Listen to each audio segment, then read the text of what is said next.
kena slip disc pada Januari 2025.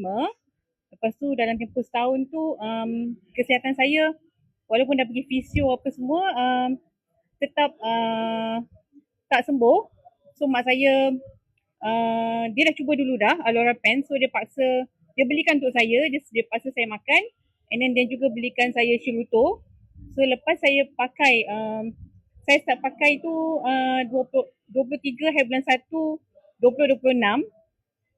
Hari pertama saya pakai tu saya dah mula rasa ada something yang dekat belakang badan saya, and then saya pun rasa macam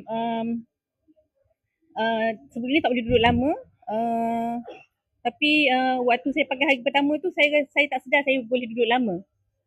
So lepas daripada tu saya cuba belajar lah pasal produk, and then Sub sebagai saya punya upline banyak membantulah.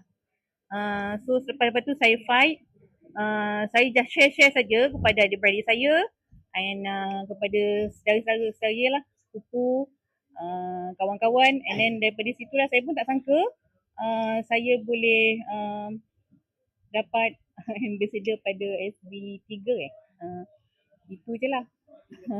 Apa yang Kak nampak sebagai seorang yang bekerja, mungkin biasa ada orang bekerja dia rasa ada kekangan untuk dia buat BE kan? Ya, betul. Macam mana Kak? Saya masih bekerja lagi di agensi kerajaan.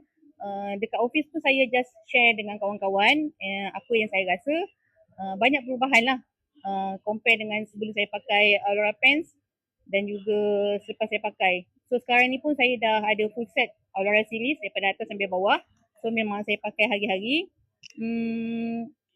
Saya akan cari peluang untuk share pada kawan-kawan saya waktu lunch hour ataupun waktu petang-petang ke selepas balik kerja lah, macam tu. So menarik.